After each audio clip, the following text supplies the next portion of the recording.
Donald Trump is a bully. We know that. He's going to try everything to obstruct the election. We know that. One of the reasons why he's going to do whatever he has to is because Donald Trump knows that more than likely, when he is placed out of office, he's going to jail. There's a very good possibility that that's the case. Let's listen to Nicolle Wallace and her guest.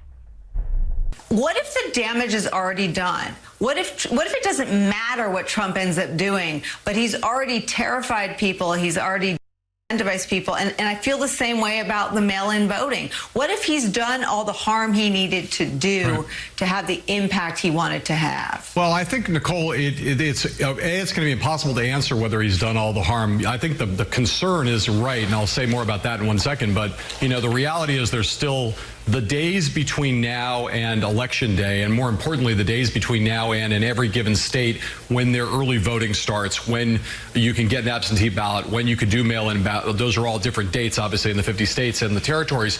But we still have field to play on here, right? So Donald Trump is doing what you're talking about, right? It matters whether he deploys ICE agents to polling places or not. It matters. But the whole point, the Basil used the phrase voter intimidation. Voter intimidation is, in some sense, voter suppression. You put out the word that you might get accosted. You put out the word there's going to be law enforcement, there's going to be ICE agents, there's going to be federal, there's going to be cops, there's going to be who knows what, some special Trump enabled armed polling police, whatever they are, and people start to go, you know what, I'm just not going to deal with that, because you get all you need. People, you know, we have a problem with voter participation in this country generally. You give people excuses not to go because they're afraid, because they think it'll be hard, because they think they'll get accosted, because they think they might have to spend a night in jail, because they think that people are going to question their papers. All of that stuff is designed to keep people from showing up. And then you've got the other side of the pincher movement, which is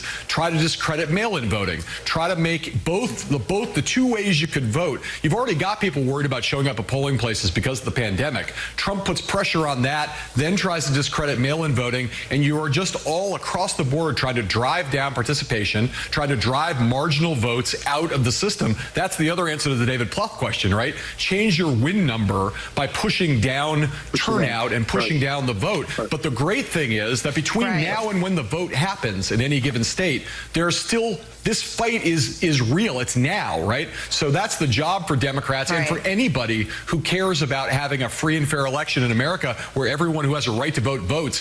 The fight is now. People should be fighting this fight. You got to fight bad information with good information. You got to fight misinformation with true information. And every one of us has a responsibility. Obviously, our leaders have a bigger responsibility, but all of us have a responsibility with everyone, if we see in our lives, to knock down the lies, knock down the fear, tell people the truth about what voting entails, and make sure that everybody you know gets out to vote, because that is their franchise, and we need those votes if we want to have the kind of election that the country deserves. And I would just extend that to the way we cover it. I mean, when Trump says what he said last night, it's not covered as a story about what the harm he might do on Election Day. It's the harm he's doing right now, because everybody that hears that and that processes that and has any, I mean, it sounds so simple, but it's profound. In other words, all of us have to now become agents. And what she said at the end, I think, was the most important part of the message. The media has to start reporting it accurately. They have to start not waiting till near election time, but reporting it in the now. What he is doing is damaging the electoral process now. Look, the media failed years ago. That's why he's president. The media has been behind for quite a while, but we as well have been behind. The media has been scared to use the word, he is lying. He is lying.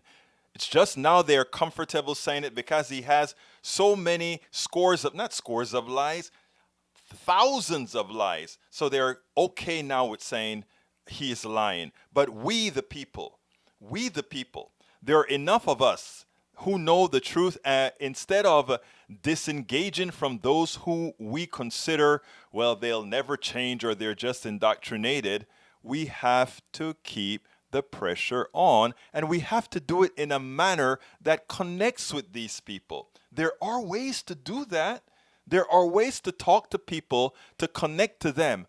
But the one thing I always remind folks is that when they go into that voting booth, it's between themselves, the booth, and God. So therefore, allow your mind to work to the people you're talking to. Allow their minds to work. I'm Egberto Willies, host of Politics Done Right, an independent news program. I post several news videos of interest every day. I ask you so kindly to subscribe to my channel, and please leave me some comments. Thank you very much.